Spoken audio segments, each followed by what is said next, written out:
Bonjour, donc dans cette vidéo, on souhaite trouver l'expression de l'inductance d'une bobine torique de section rectangulaire.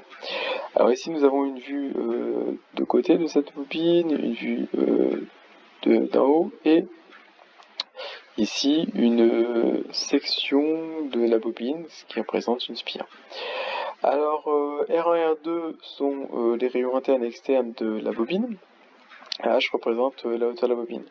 La spire forme un rectangle parcouru par un courant I, et ici on suppose que nous avons N spires.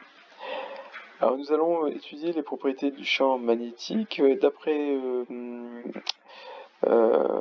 Pour simplifier, dans un premier temps, nous allons considérer qu'une seule spire. Nous allons placer un point M à l'intérieur de la spire et nous allons essayer de regarder quelle est l'orientation du champ magnétique au point M.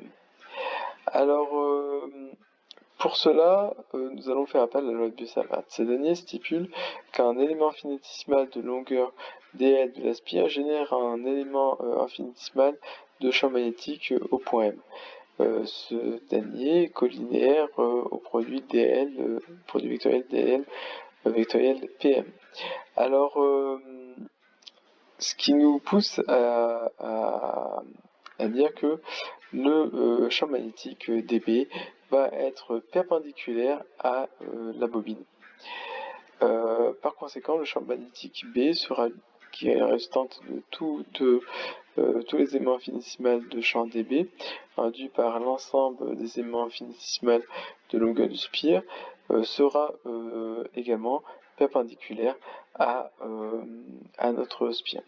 Et en réalité, si on regarde de plus près, c'est comme s'il sortait de l'écran, ce champ magnétique. Alors, si nous regardons une vue de dessus, nous avons un point M, situé à une distance petit r du centre de la bobine, et le champ magnétique créé au point M va être tangent au cercle passant par ce point M et le centre de symétrie de la bobine.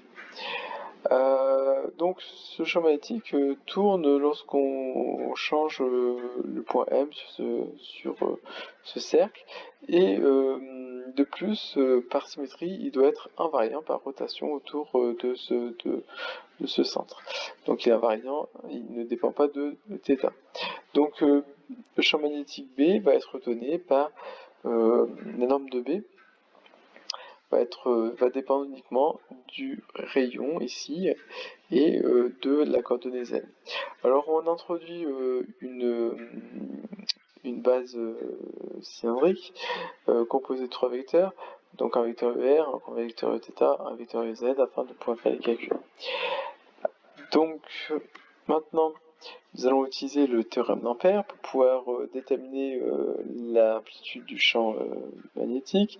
Donc ce théorème d'Ampère stipule que la circulation du champ magnétique autour d'un contour fermé est égale à la perméabilité du vide fois la somme algébrique des courants qui traversent la surface définie par le contour d'Ampère.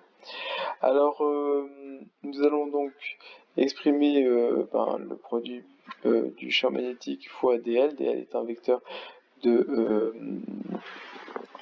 qui est toujours tangent au contour fermé que nous avons choisi.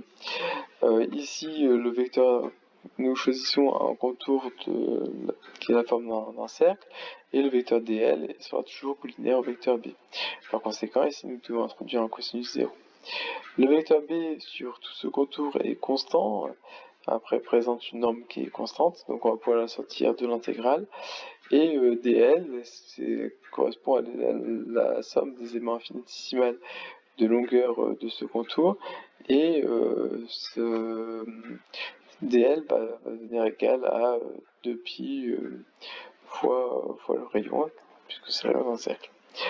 Alors ici, si on regarde de plus près, donc on va pouvoir définir un vecteur de surface. Alors je vous rappelle que le vecteur de surface s'obtient en utilisant la main droite. Le vecteur dl rentre par le poignet et ressort par les doigts, et le pouce correspond au vecteur de surface n. Alors maintenant nous allons regarder tous les courants qui traversent la surface définie par mon contour d'Ampère, Et donc il y en a grand N, autant que de spires.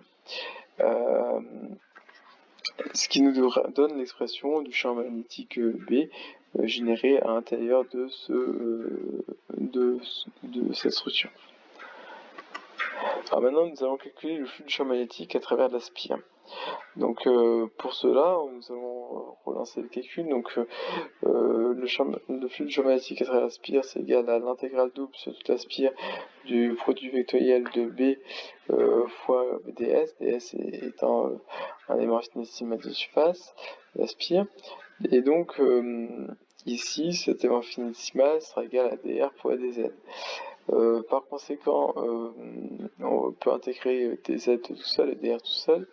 Donc on va avoir du mu0 nih fois le logarithme de R2 sur R1. Et ensuite, il faut calculer bien sûr le flux du champ magnétique à travers toute la bobine pour pouvoir obtenir ensuite l'inductance de la bobine. Et ce flux est tout simplement égal au produit du nombre de spires fois le flux à travers une spire. Et donc on obtient du mu0 n carré IH sur 2pi ln de R2 sur R. Sachant que ici ce flux est égal à L fois I, nous obtenons L égale mu0 n carré H sur 2pi ln de R2 sur R.